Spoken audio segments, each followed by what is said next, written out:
I'd like to introduce Michelle Yasso, who is the administrator of Bridging Health Vanuatu.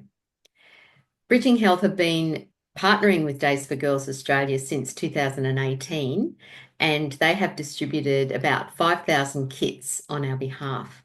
So welcome, Michelle, and can you give us a quick outline of what Bridging Health does?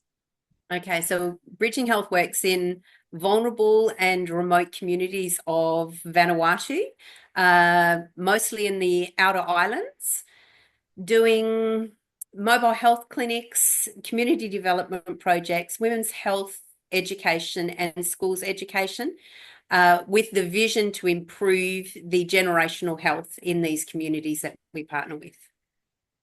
That's fantastic.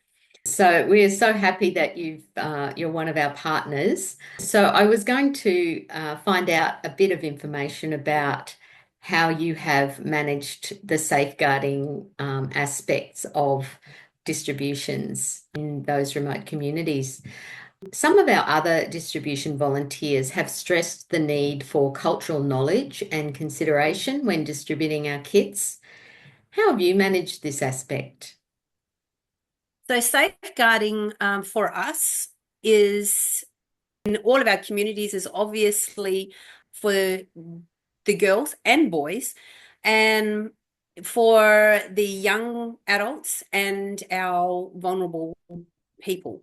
Often we think when we're talking about safeguarding, we're looking at the Indigenous people groups, but with our teams, we also have the fact that we're taking sometimes students under the age of 18 into communities away from their familiar families, their homes, their foods, their cultures, and so we need to make sure that every single one of them are properly prepared to be able to engage safely, where they're not going to feel underprepared and possibly abused. Yeah, we want to make sure that they're properly prepared for those things, particularly in the situation where we have men who know, we have young people teaching men who know, which would be in a cultural setting, not normal. So we want everybody prepared for those situations, even young girls teaching women about uh, their cycles and the Good Days for Girls education components. It's really important that they are prepared with how to honor the culture, how to engage with elders. Our leaders will go into a community before anybody goes in there. We speak with the chief or the chief representatives. We speak with the elders. We make sure that the content is suitable and approved, and make sure that what we're discussing is going to be embraced by the community, because if the chief approves, then everybody approves.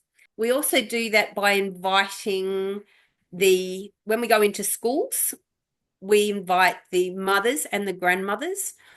When new concepts are being introduced into a community, the wider the group that accepts that, and those discussions happen in intergenerational capacity rather than children between themselves or youth between themselves, those things become established much quicker and protects the hearts, safeguards the girls going home and the boys going home to share this information, which is often countercultural.